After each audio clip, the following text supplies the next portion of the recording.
A nurse pulled out her grandfather's old whistle to entertain a Mafia boss's deaf son, just trying to make him smile. The sound that came out changed everything. The boy heard it, and his father wasn't letting her leave until he understood why. The crystal chandelier cast fractured light across Alessandro Vitali's face as he stood in the hospital's new pediatric wing, surrounded by people who smiled too wide and laughed too loud. He hated these events, but appearances mattered in his world, perhaps more than blood itself. Mr. Vitali, your generosity will change countless lives, the hospital director gushed, pumping his hand with rehearsed enthusiasm. Alessandro's smile never reached his eyes. Children deserve a chance, don't they? What he didn't say, even mine, who will never hear his own father's voice. 6-year-old Luca stood beside him, small hand gripping Alessandro's jacket. The boy's dark eyes tracked the crowd with the intensity of someone who had learned to read the world through sight alone. 2 bodyguards flanked them like shadows, Marco on the left, Vincent on the right. Always watching. Always ready. Alessandro glanced down at his son. Luca's face held that familiar, distant expression, locked in his silent world. The doctors had thrown around words like congenital sensory neural hearing loss and permanent nerve damage, fancy terms that all meant the same thing. His son would never hear a gunshot, a warning, or the word run. In Alessandro's world, that was a death sentence waiting to happen. Daddy.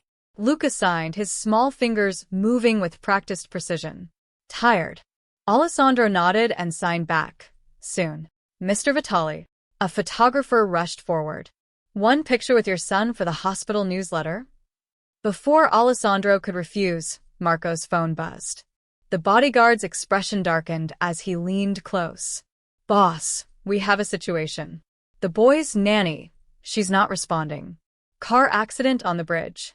She's fine, but she can't make it. Alessandro's jaw tightened. He had exactly 45 minutes of speeches, handshakes, and fake gratitude ahead of him. He couldn't leave. Couldn't appear weak by abandoning his own charity event. But Luca was already exhausted, overwhelmed by the crowd he couldn't hear but could feel pressing in. Find someone, Alessandro said quietly. Now. Mia Chen was 3 hours into her shift when the hospital administrator appeared in the corridor, looking frantic. Mia, I need a favor. It's unusual. Mia looked up from her charts, exhausted. Her 12-hour shift came after dropping her son Danny at her neighbor's apartment because she couldn't afford after-school care this month. The rent was late. Again. Danny's school supplies were purchased on a credit card she couldn't pay off. The word no felt like a luxury she couldn't afford. What kind of favor? Mr. Vitali, the donor, his son's caretaker, had an emergency. We need someone to watch the boy for an hour. Maybe less. He's deaf, very well behaved, just needs supervision in the quiet room while his father finishes the event. Mia's stomach dropped. She'd seen Alessandro Vitali from a distance, the sharp suit, the cold eyes, the men who moved around him like a military unit. Everyone on staff whispered about him.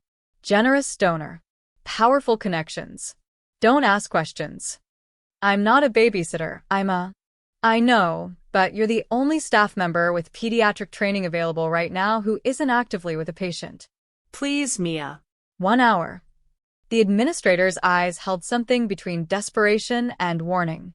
Mia thought of Danny's school fees. Overdue by 3 weeks. The principal's stiff email. We understand times are difficult, but... Fine.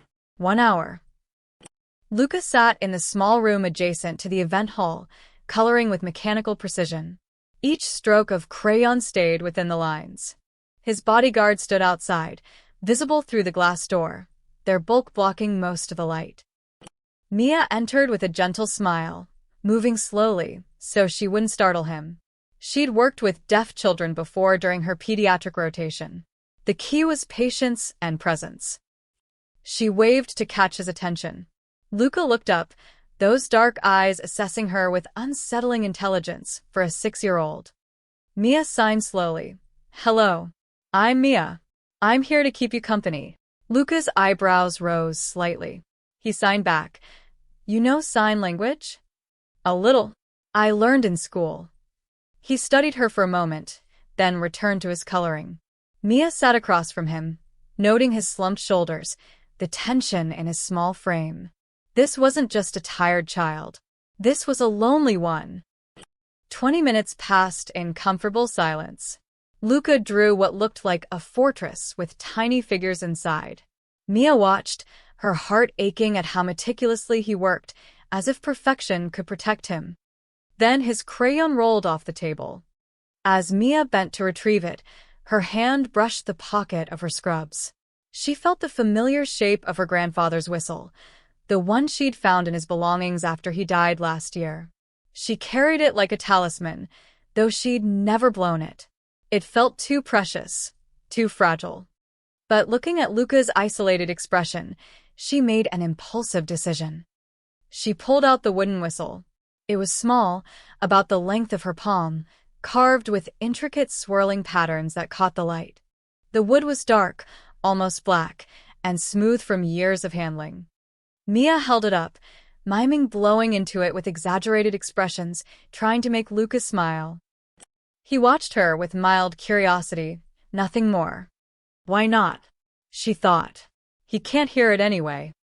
Mia brought the whistle to her lips and blew. The sound that emerged wasn't like any whistle she'd ever heard. It was low and high at once, a frequency that seemed to vibrate not through the air, but through her bones. The room's fluorescent lights flickered. The water in a nearby glass rippled. And Luca's head snapped toward her like he'd been struck. His eyes went wide, terrifyingly wide. His mouth opened in a silent gasp. His hands flew to his ears, then dropped, trembling, to the table. "Oh my God," Mia whispered, lowering the whistle. Did you hear that?" Lucas stared at the whistle like it was alive. Slowly, shakily, he reached toward it. The door burst open. Alessandro Vitali stood in the doorway, his face drained of color. Behind him, both bodyguards had their hands inside their jackets, on their weapons. Mia realized with horror. "What did you do?" Alessandro's voice was barely above a whisper, but it carried the weight of a threat. "What the hell did you just do to my son?" Luca turned to his father and signed something frantic, his small hands flying. Alessandro's expression shifted from fury to shock to something Mia couldn't identify. Alessandro's voice cracked. "He says he heard something. My son says he heard something." The whistle suddenly felt heavy in Mia's hand, like it weighed 1,000 pounds. Alessandro's eyes locked onto it, then to her face. Who are you? "Who sent you?" "I'm nobody. I'm just a nurse. I was just trying to." "Show me." Alessandro crossed the room in 3 strides. "Blow it again." Now. Mia's hands shook as she raised the whistle. She glanced at Luca, whose face held desperate hope, the first real emotion she'd seen from him. She blew. The sound filled the room again, that impossible frequency. And this time, Luca didn't just react. He smiled. A pure, genuine smile that transformed his entire face. Then he started to cry. Alessandro dropped his knees and pulled his son into his arms, signing against the boy's back. "It's okay. It's okay. We're going to figure this out." Over his son's shoulder, Alessandro's eyes found Mia's. The suspicion was still there, but now mixed with something else, desperate, dangerous hope. "You're coming with us," he said. "It wasn't a request. And you're bringing that whistle." Mia looked at the door, where the bodyguards now fully blocked her exit. She thought of Danny waiting at home, of the bills on her counter, of her simple, struggling, safe life. That life, she realized, had just ended. The car ride to Alessandro's estate felt like being swallowed by darkness. Mia sat in the back of a black SUV, wedged between expensive leather seats, her phone clutched in her hand. She'd managed one text to her neighbor. "Running late. Emergency at work. Can Danny sleep over?" The response came immediately. "Of course, hon, he's already asleep." Small mercies. Lucas sat across from her beside his father, still clutching a stuffed elephant, his eyes darting between Mia and the whistle she'd been told, to keep visible in her hand. Alessandro hadn't spoken since they left the hospital. He just stared out the window, jaw clenched, one hand resting on his son's shoulder. The silence was suffocating. They drove for 40 minutes into Connecticut's countryside, finally turning through iron gates that opened without anyone pressing a button. Security cameras tracked their movement. The house, no, mansion, emerged from the trees like something out of a Gothic novel. Stone walls, arched windows, and enough square footage to house a small village. Inside, Alessandro said as the car stopped. Mia wanted to argue, to demand answers, to call someone. But who? The police? And say what? That a powerful man insisted she explain a whistle. The foyer was all marble and dark wood. A chandelier hung overhead like a crystal threat. Alessandro led them to a study lined with books that probably cost more than Mia's annual salary. He gestured to a leather chair. Sit. Mia sat. Luca was whisked away by an older woman who appeared from nowhere, signing gently to the boy. He looked back at Mia once before disappearing upstairs. Alessandro poured himself a drink, something amber in a crystal glass. He didn't offer her one. Talk, he said, turning to face her. The whistle. Where did you get it? My grandfather. He died last year. I found it in his belongings. Your grandfather's name? Chun Wei. He was from Sicily originally, moved to Sicily. Alessandro's eyes sharpened. What part? A small village near Palermo. Castellamare, I think?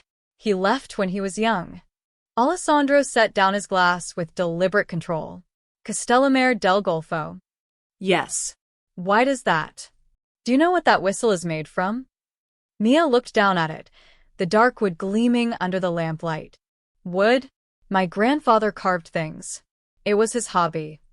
Not just wood. Alessandro moved closer, and Mia fought the urge to lean back. My son has been deaf since birth. 5 specialists, 3 countries, experimental treatments that cost more than most people make in a lifetime. Nothing worked. Nothing even came close. Then you walk into a room and blow a piece of carved wood, and he hears. I don't understand what you want me to. I want to know if you're working for someone. His voice dropped to something dangerous. The Morettas. The Russians. Someone who knew about my son and sent you with that whistle to get close to me.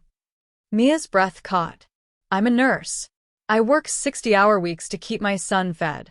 I don't know any Morettas or Russians. I barely know you except that you donated a hospital wing. Your grandfather. What did he do? He was a woodworker. A carpenter. He made furniture, small carvings. He never talked much about Sicily. He left before the war. Alessandro studied her face like he was reading a document written in a language only he understood. Finally, he pulled out his phone and made a call. Marco. I need a full background check. Mia Churn, nurse at Mercy General. Her grandfather, Chun Wei, originally from Castellamare del Golfo. Everything. By morning. He hung up without waiting for a response. You can't just investigate me. I have rights. Everyone has rights until they become a threat to my son. Alessandro's expression softened slightly, a crack in the armor. But I don't think you are. Not intentionally. He sat in the chair opposite her, suddenly looking exhausted. My wife died giving birth to Luca. Hemorrhage. The doctors chose to save the baby. When he was born silent, didn't cry, didn't respond to sound, they said it was oxygen deprivation during delivery. My fault for choosing which one lived, his voice was hollow. I've spent 6 years trying to fix what I broke. And in one night, you did what I couldn't. Mia's anger softened despite herself. I didn't do anything. I don't know how that whistle. I'm going to find out. Alessandro leaned forward. And you're going to help me. I'm offering you a position. Temporary. As Luca's caretaker. You'll bring the whistle every day. We'll document his responses. I'll pay you $20,000 a month. Mia's mind went blank. 20. That's not. Plus housing if you need it. Medical coverage. Whatever you require. I have a son. Danny. He's 8-inch. Bring him. There's a school nearby, one of the best in the state. I'll cover tuition. It was too much. Too fast. Too good. Why? Mia whispered. Why me? Alessandro's expression hardened again. Because that whistle is the only thing that's ever reached my son. And until I understand what it is and how it works, you're the most valuable person in my world, he paused. Which also makes you the most dangerous to anyone who wants to hurt me. Is this about protection or investigation? Both. Mia looked at the whistle in her palm. Her grandfather's face flashed in her memory, his gentle smile, his careful hands shaping wood. What had he known? What had he left her? 1 month, she said finally. Trial basis. And I need to explain this to Danny somehow. Alessandro nodded. Marco will drive you home tonight. Pack what you need. You start tomorrow. As if on cue, the bodyguard appeared in the doorway. Mia stood, legs shaky. Mr. Vitali. Alessandro, he corrected. If you're going to be in my home, use my name. She nodded and followed Marco out, the whistle heavy in her pocket. Behind her, she heard Alessandro make another call. Get me everything we have on Castellamare del Golfo. Local legends, historical records. Everything. The door closed, and Mia realized she'd just made a deal with the devil. She just hoped the devil kept his promises. The audiology lab was in a building with no sign, accessed through a private elevator that required a keycard.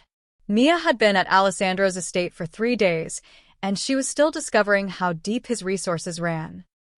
This facility doesn't officially exist, Alessandro explained as they walked down a sterile white corridor, Luca between them holding both their hands. The doctors here work for people who need discretion. You mean criminals, Mia said before she could stop herself. Alessandro's lips twitched. I mean people who value privacy.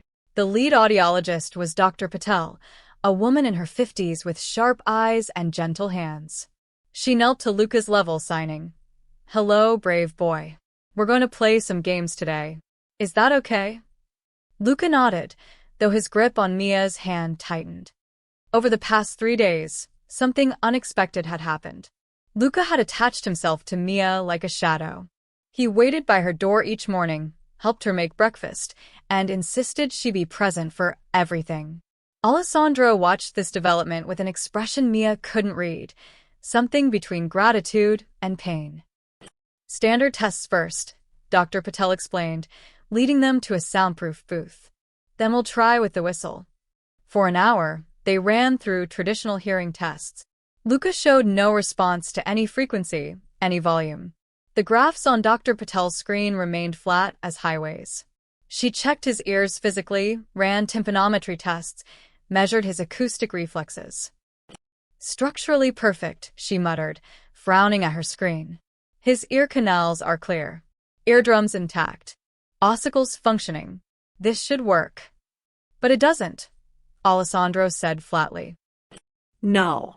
The hardware is fine. It's like, Dr. Patel paused, choosing words carefully. It's like a perfect radio that isn't tuned to any station. Everything needed to receive the signal is there, but the signal itself isn't connecting. Mia pulled out the whistle. What about now? They positioned Luca back in the booth, electrodes attached to his scalp for an EEG reading. Mia stood outside the glass, the whistle feeling warm in her hand despite the cool air. She brought it to her lips and blew. The sound filled the observation room, that impossible frequency that made her teeth vibrate. Inside the booth, Luca's head turned immediately toward the speaker transmitting the sound. His eyes went wide, bright. My God, Dr. Patel whispered, staring at her monitors. Look at this. The EEG exploded with activity. Waves of neural responses cascaded across the screen in patterns Mia didn't understand, but could tell were significant by the way Dr. Patel's hand shook. His auditory cortex is lighting up like Times Square. But it's not just that. Look at these areas. His sensory processing centers, his motor cortex, even his limbic system. This isn't just hearing. This is full-body response. Alessandro leaned closer. What does that mean? It means this isn't sound processing the way we understand it. Normal sound travels through the ear, converts to electrical signals, processes in specific brain regions. This, she pointed at the screen. This is stimulating everything at once. Like his entire nervous system is receiving the frequency, not just his ears. Is that possible? Mia asked. According to everything I know? No, Dr. Patel replayed the recording, analyzing the waveform. The frequency here, it's oscillating between ranges humans shouldn't be able to hear. Subsonic and ultrasonic simultaneously. It should be impossible to produce from a simple wooden whistle. Alessandro's phone buzzed. He glanced at it, and his expression darkened. Marco found something. About the wood. He pulled up an email, turning the screen toward Dr. Patel and Mia. It showed a scanned document, yellowed with age, written in Italian with an English translation below. The resonance trees of Castellamare were said to grow from soil fed by volcanic springs. Local healers carved instruments from their wood, claiming they could tune the bones and reach spirits. The practice was banned by the church in 1847 as heretical. The grove was destroyed in 1923. Destroyed, Mia repeated. But my grandfather's whistle is at least 70 years old based on the wear. Alessandro finished. Which means either the grove wasn't completely destroyed, or someone preserved the wood. Dr. Patel removed the electrodes from Luca, who immediately ran to Mia, signing. Again? Please. Mia looked at Alessandro, who nodded. She blew the whistle once more. This time, Luca didn't just react. He closed his eyes and swayed slightly, like he was feeling music in his entire body. When Mia stopped, he opened his eyes, and they were wet with tears. He signed to his father. It's like colors, but in my bones. Alessandro's carefully maintained composure cracked. He pulled Luca into his arms, burying his face in his son's hair. Dr. Patel quietly excused herself, giving them privacy. Mia started to follow, but Alessandro's voice stopped her. Don't, he looked up, eyes red. You should be here for this. Luca pulled back and signed to both of them. Can we find more? More of the singing wood. Alessandro and Mia exchanged glances.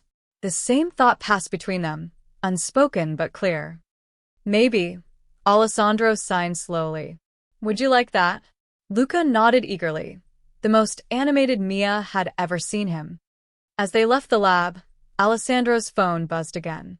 This time, when he read the message, all warmth drained from his face. What is it? Mia asked. Marco's contact in Italy. Someone's been asking questions about Castellamare.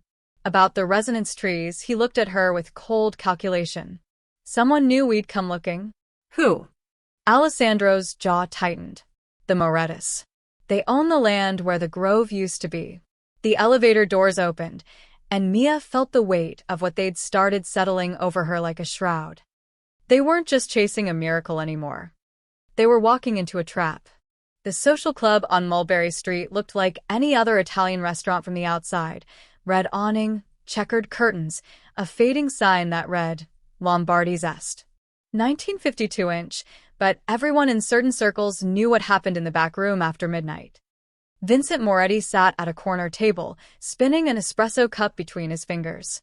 He was younger than most men in his position, 38, ambitious, and hungry for the power his older brother refused to share. Around him, smoke curled toward the ceiling while men in expensive suits discussed shipments, territories, and money in coded language. Your brother's getting soft, said Carlo, Vincent's closest associate, a man with scarred knuckles and dead eyes. That mistake with the Brooklyn docks cost us $500,000. Vincent didn't respond.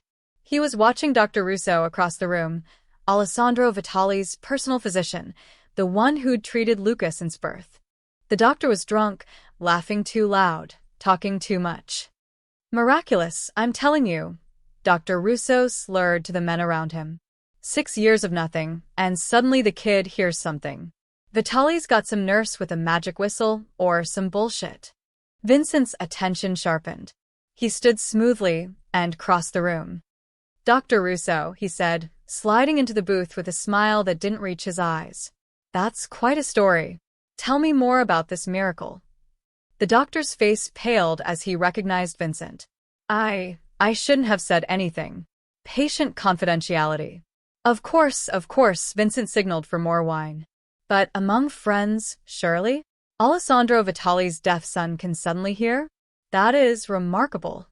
The alcohol had loosened the doctor's tongue too much to stop now. Not hear exactly. React.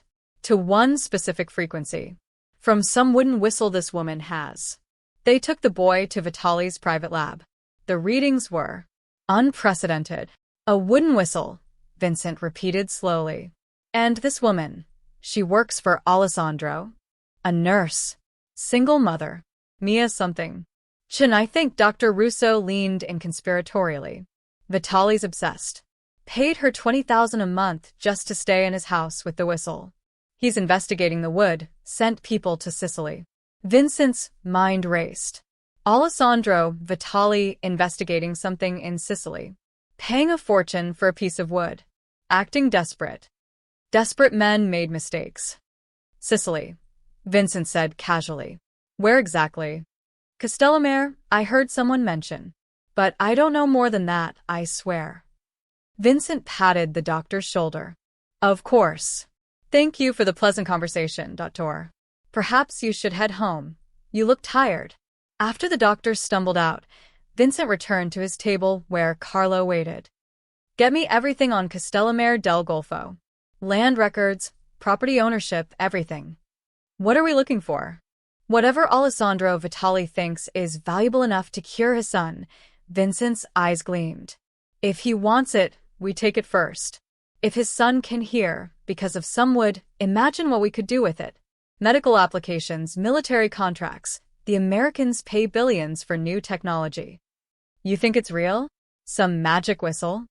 I think Alessandro Vitali doesn't chase fairy tales. If he believes it's real, that's enough. Vincent pulled out his phone. And there's something else. His son being deaf was his weakness. Everyone knew it. A liability in our world. If Vitali found a way to fix that, he gained strength. We can't let that happen. Carlo nodded slowly. So we find this nurse. This Mia-chan. Not yet. First, we control the source. My idiot brother signed over land development rights in Castellamare 3 years ago, some deal with the local government. I remember because he complained about volcanic soil making construction difficult. Vincent smiled coldly. I bet that's exactly where Vitali is looking. You want to go to Sicily? I want eyes on the ground. Find out what's so special about that area. And Carlo. Vincent's voice dropped. If there's any of this magical wood left, burn it. All of it. Before Vitali gets there. And the woman? We watch her. She's the key to the whistle. When the time is right, we take her. If Vitali wants to play with miracles, he'll learn they come with a price. 3,000 miles away, Alessandro sat in his study, reading Marco's latest report. His hands tightened on the paper. They know, he said quietly. Marco stood by the door, arms crossed. Dr. Russo was seen at Lombardi's last night. Drunk. Talking. Fool, Alessandro crumpled the paper. How long before Vincent moves? He's already sent men to Sicily. Our contact saw them asking questions in Castellamare yesterday. Alessandro stood and walked to the window. Outside, he could see Luca and Mia in the garden.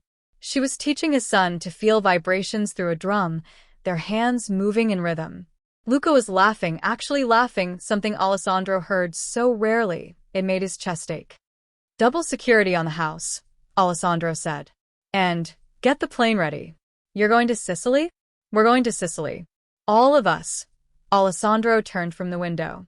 If the Morettis want the grove, they can try to take it from me in person. Boss, taking the woman and your son into hostile territory. Staying here makes them sitting targets. At least in Sicily, I control the variables, Alessandro's voice hardened.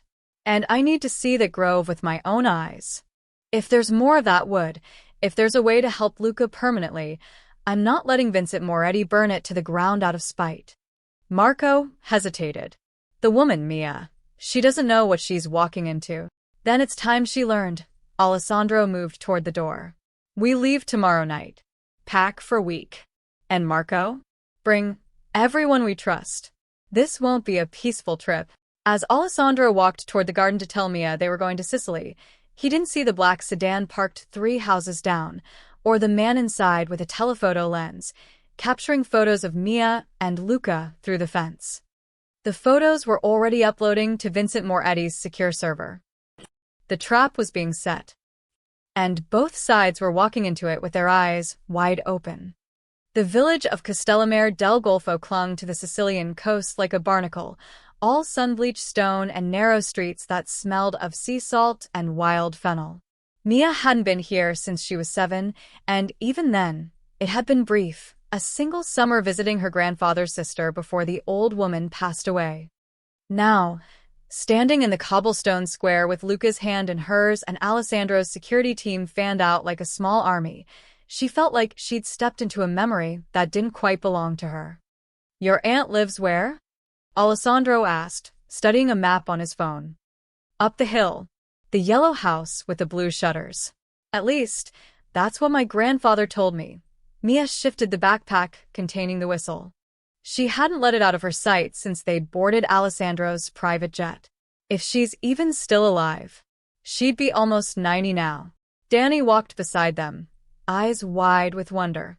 The 8-year-old had been surprisingly adaptable about the sudden trip, especially after Alessandro explained there'd be adventure and gelato. Now he pointed at everything: the fishing boats, the medieval castle ruins, the old men playing cards outside a cafe.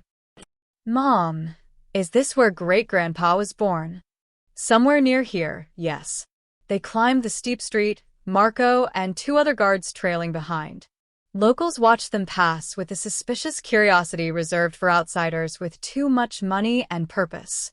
Alessandro had dressed down, no suit, just dark jeans and a linen shirt, but he still moved with an authority that marked him as dangerous.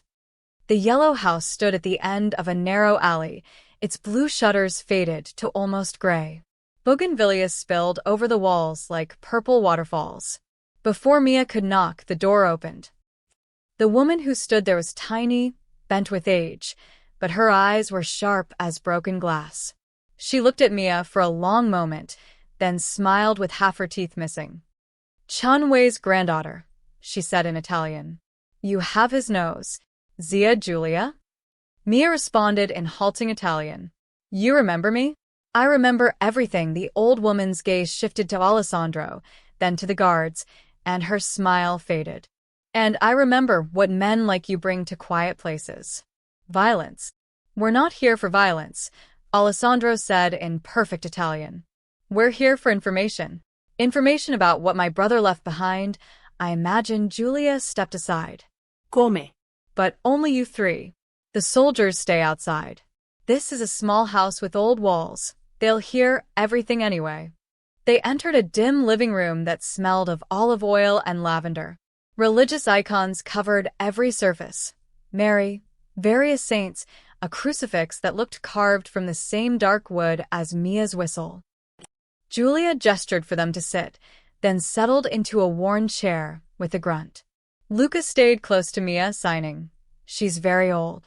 Giulia's eyes tracked the movement of his hands. "The boy is deaf." "Yes," Alessandro said quietly. "But not completely." Giulia's gaze fixed on Mia's backpack.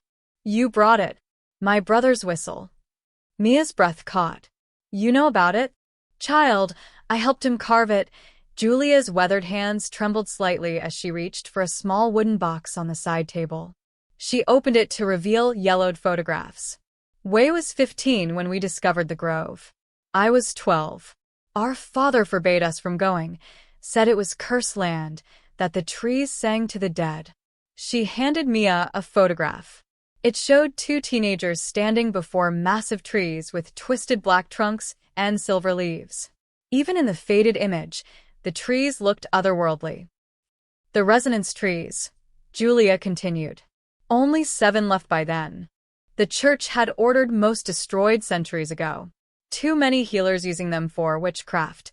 But our grandfather had planted new ones in secret, in a hidden grove beyond the old volcanic caves."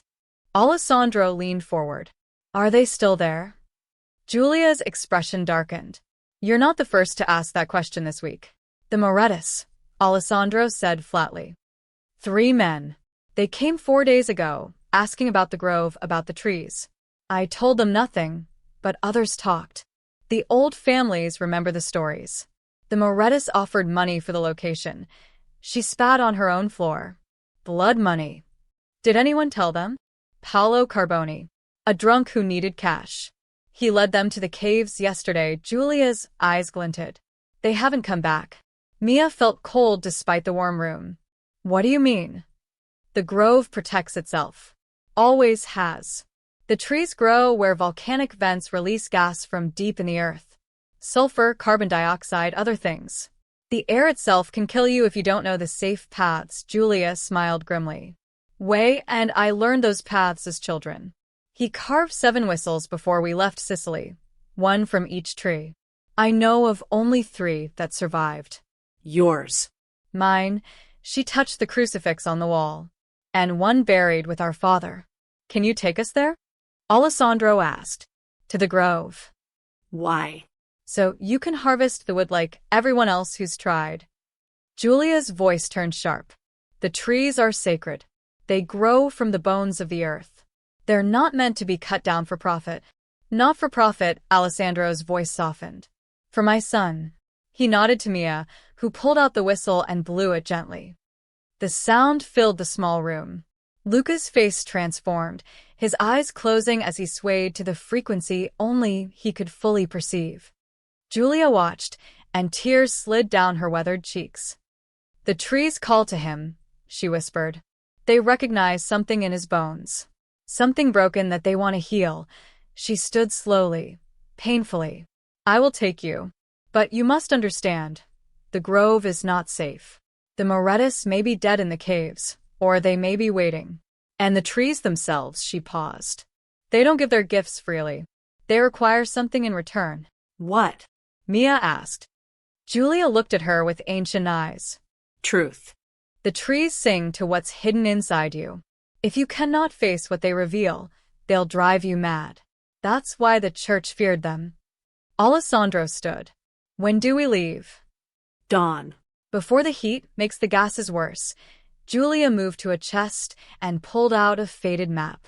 And pray your men are brave. The grove has claimed stronger souls than them. Outside, Marco's phone buzzed with an alert from their Sicily surveillance team. Moretti reinforcements arrived. 12 men. Armed. Heading toward volcanic region. The race for the grove had begun.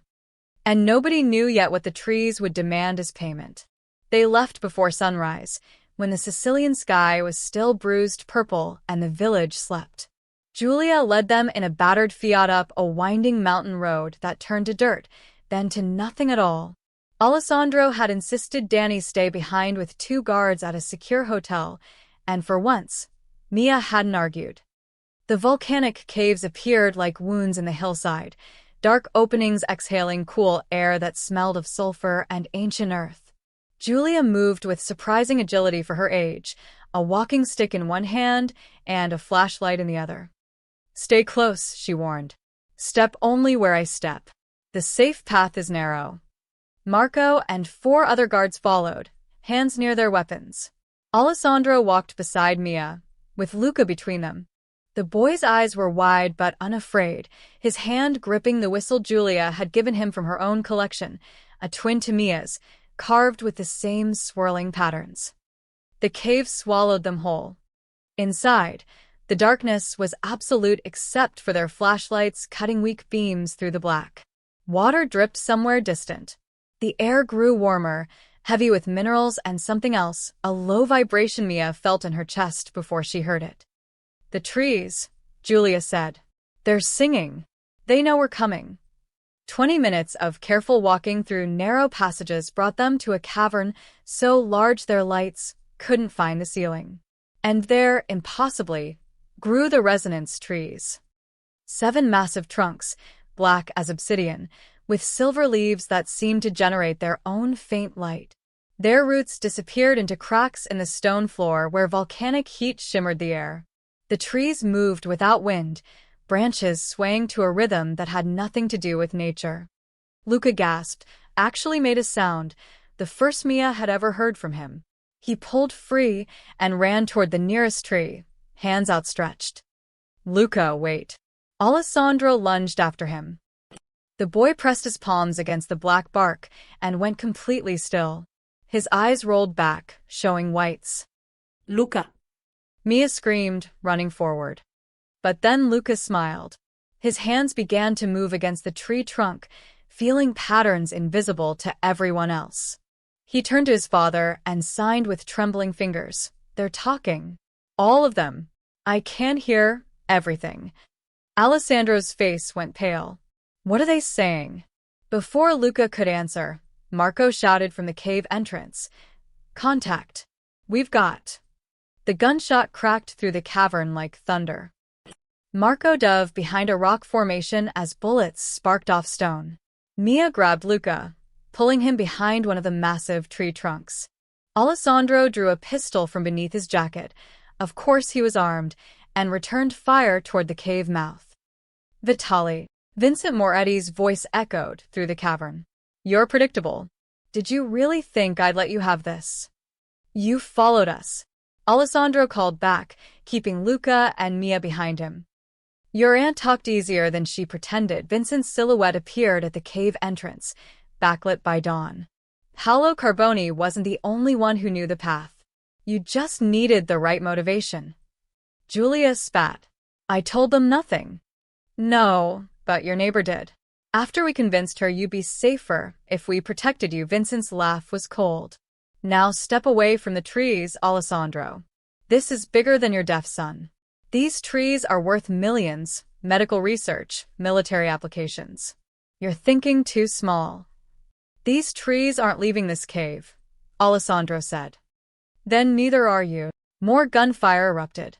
Marco and the guards engaged, but they were pinned down. Vincent had brought at least 10 men, positioned at both cave entrances. Mia's heart hammered as bullets whined overhead, striking the trees with sounds like bells ringing. That's when Luca did something impossible. He pulled the whistle from his pocket, stood up despite Mia's attempts to hold him down, and brought it to his lips. Luca, no. Alessandro reached for him. But the boy blew with all his strength. The sound that emerged wasn't just a whistle. It was every whistle, every tree, every frequency, all at once. The cavern itself seemed to scream. The silver leaves on all 7 trees began vibrating so fast they blurred. The volcanic vents beneath them released sudden bursts of gas that rolled across the floor like fog. Vincent's men started choking, stumbling backward. The trees' vibrations intensified, resonating with something deep in the earth. Stalactites began falling from the ceiling, crashing down near the cave entrances. Fall back. Vincent shouted, his voice panicked. Fall back. But the cave wasn't done. The ground trembled. One of the volcanic vents near the entrance erupted with superheated steam, cutting off Vincent's main escape route. His men scattered, some retreating deeper into other tunnels, others trying to climb over fallen rocks. In the chaos, Marco grabbed Giulia and pulled her to safety behind Alessandro's position. The old woman was laughing and crying at once. The trees remember, she gasped. They remember Way. They remember us. They recognize the boy. The vibration stopped as suddenly as they'd started. Luca lowered the whistle, swaying on his feet. Alessandro caught him before he fell. Is he? Mia started. Breathing. Just exhausted, Alessandro looked at the cave entrance where Vincent's retreat had left 3 men unconscious from the gas. The others fled. We need to move. Now. Before they regroup. Wait, Giulia said, hobbling to the nearest tree. She pulled out a small saw from her pack, ancient, clearly made for this purpose. If we leave now, they'll come back. They'll destroy everything. What are you doing? Mia asked. Taking what we need. The trees offer, see? Giulia pointed to where Luca's whistle had touched the bark. A branch had already begun to crack naturally, offering itself. They know why we're here. But we must be fast. Marco kept watch while Julia carefully harvested 3 branches from different trees, each separating cleanly as though the trees were helping. She wrapped them in cloth with reverent hands. "This is enough," she said. "Enough to help the boy. Maybe others. But we leave the trees standing. They must survive." An explosion echoed from somewhere in the tunnel network, Vincent's men trying to blast their way back through the collapsed entrance. Time's up, Marco said.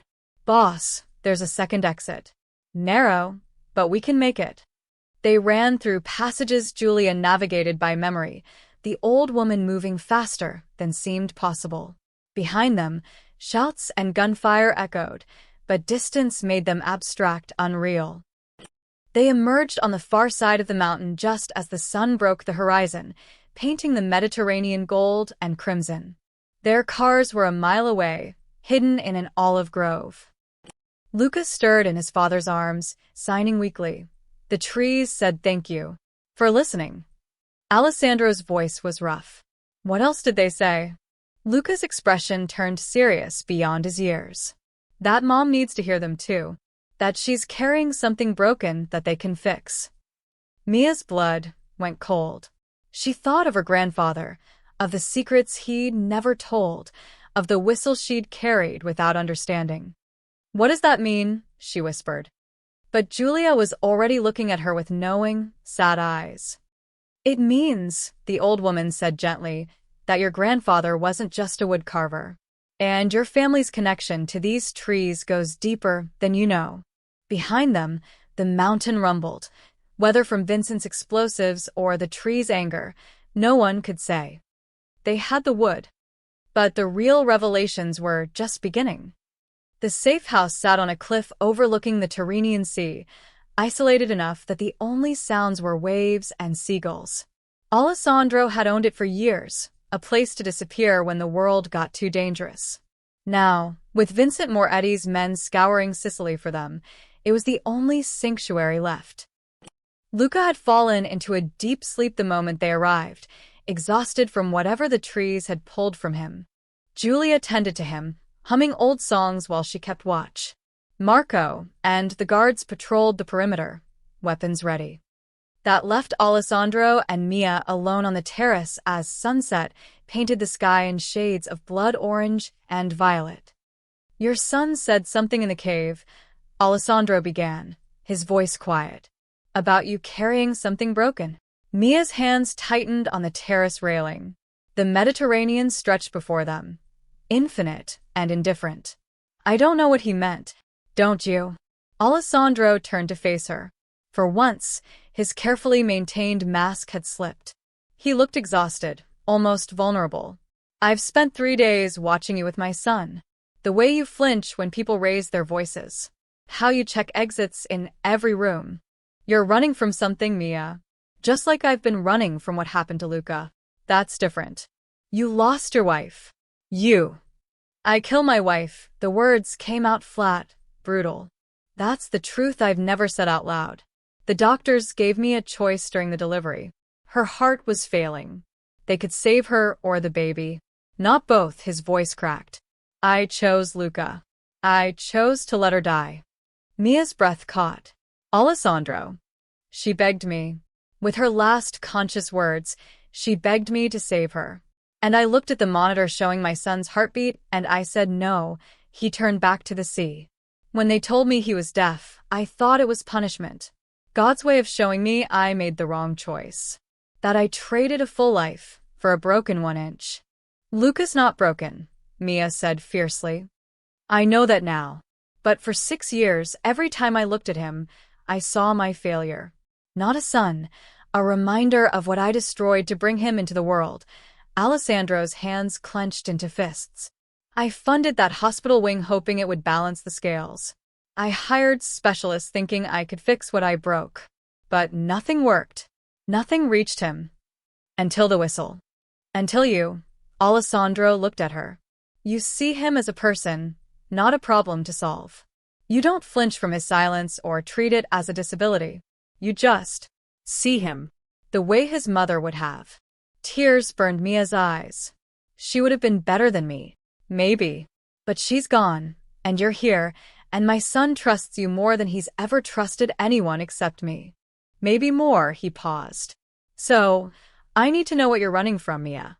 Because whatever happens next with the Moretus, with these trees, I need to know you're with us completely. No more secrets.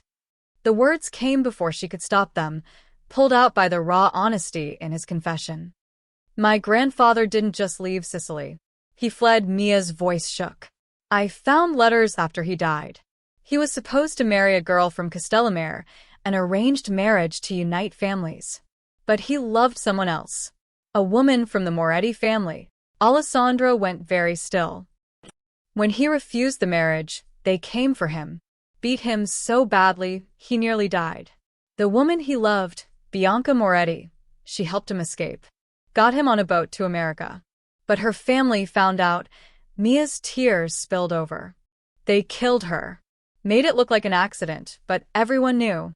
My grandfather spent his whole life carrying that guilt. He carved those whistles from the resonance trees because he believed if he could make something beautiful from that cursed place, maybe her death would mean something. The Moretus. Alessandro breathed. That's why Vincent is so obsessed with the Grove. It's not just about money or power. It's revenge, Mia finished. Generational revenge against my family. When Vincent's men started asking about the trees, someone must have remembered the old story, realized who I was. And now you're with me, Alessandro Vitali. The Moretus' biggest rival. Alessandro's laugh was bitter. We've painted targets on both our backs. They stood in silence as the sun sank below the horizon, leaving them in blue twilight. I should leave, Mia said finally. Take Danny and disappear. It's what my grandfather did. Is that what you want? I want my son safe. I want Luca to have a chance at a normal life. Her voice broke. I want to stop running. I'm so tired of running. Alessandro moved closer, and for the first time since she'd met him, he reached out and took her hand. His touch was warm, solid, real. Then stay, he said. Help me fight. The wood from the Grove. Dr. Patel thinks she can synthesize the frequency, create a device that helps Luca hear permanently. But it'll take time. And the Moretus won't stop coming. Why do you care if I stay? You could protect Luca without me. Because my son needs you. And because Alessandro's jaw tightened. Because I've spent 6 years blaming myself, closing myself off, building walls so high no one could reach me. Then you walked into that hospital with a whistle and tore them all down. You made me remember what it feels like to hope. Mia looked up at him, this dangerous man with the careful hands and haunted eyes, and realized she was falling. Had been falling since the moment she saw him hold his son in that cave, protecting him with his own body. The trees, she whispered. Luca said they wanted to heal something broken in me. Maybe this is what they meant. Learning to stay instead of run. Or maybe, Alessandro said softly, they knew I needed healing too. And they sent you to do it. Inside, Luca called out, not with his voice, but by tapping on the window in the rhythm Mia had taught him. Their signal for come back. Alessandro and Mia turned together to see the boy signing through the glass. Stay. Both of you. Please stay. And in that moment, overlooking the sea that had separated and connected their families for generations, they made a silent promise. They would stop running. They would fight. And whatever the Moretus brought, they would face it together. The question was whether that would be enough. 3 weeks later, New York felt like a different world. The morning sun cut through Alessandro's penthouse windows, illuminating the laboratory equipment that had transformed his formal dining room into something out of a science fiction film. Dr. Patel worked alongside 2 acoustic engineers, surrounded by computers analyzing the resonance, Wood's frequency patterns. The branches Julia had given them sat in a sealed container, their dark grains still seeming to pulse with internal light. We're close, Dr. Patel said, adjusting her glasses as she studied the waveform on her screen. The frequency oscillates in a pattern that mimics neural timing.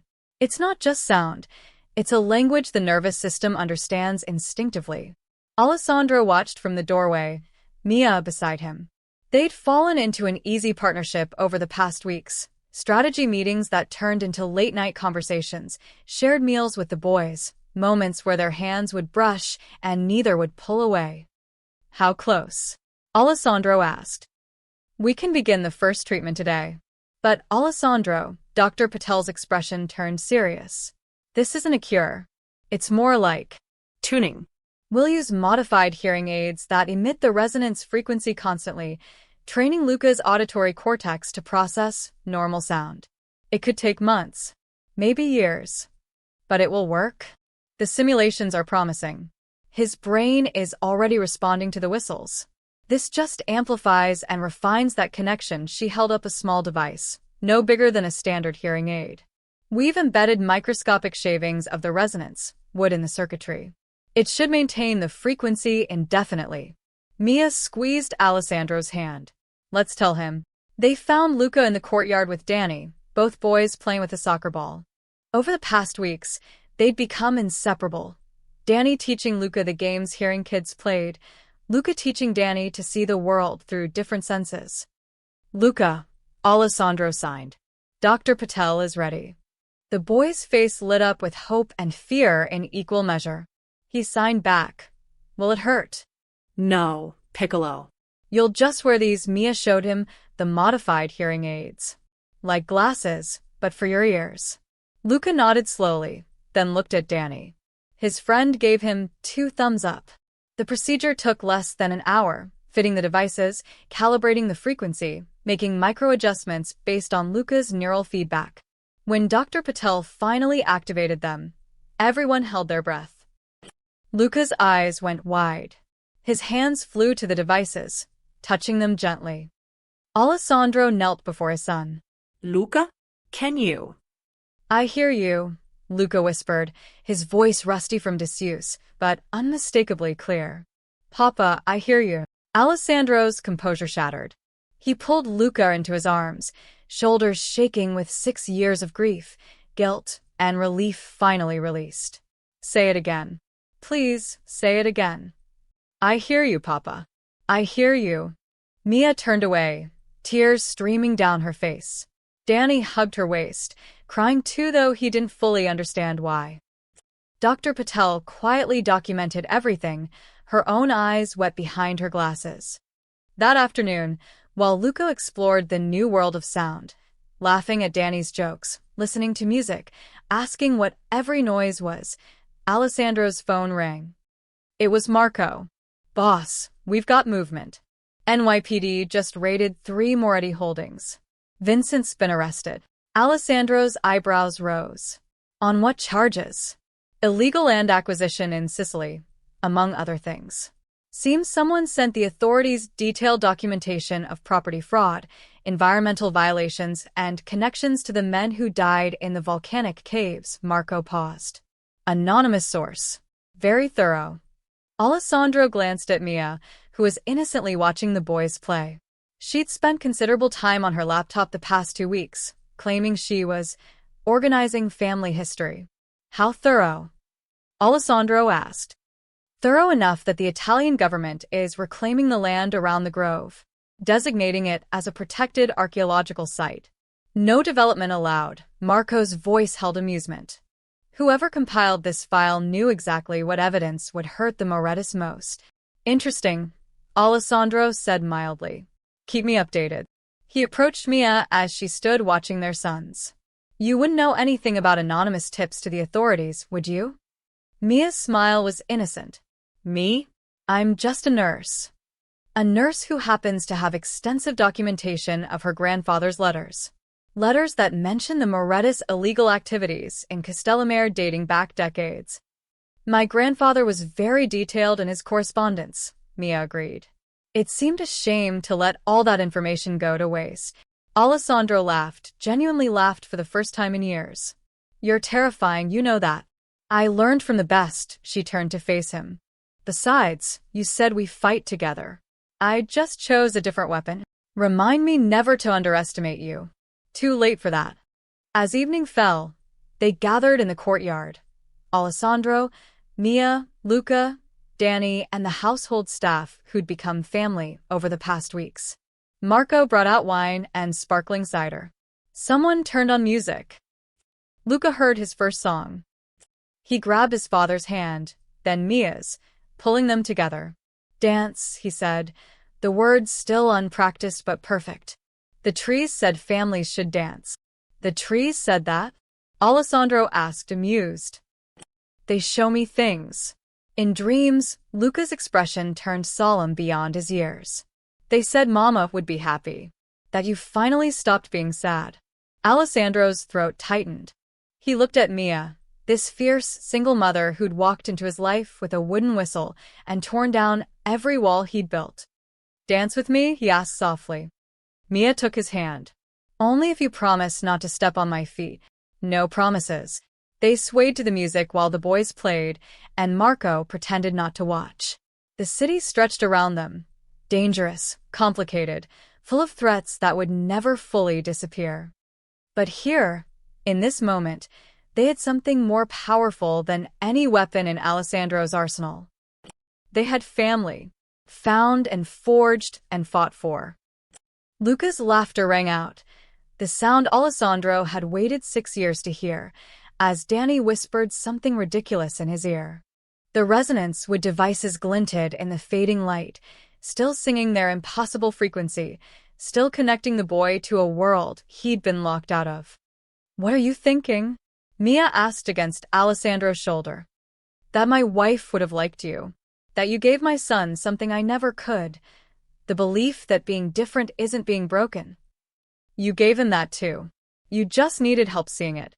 We make a good team." "We do." Mia pulled back to look at him. "So what happens now?"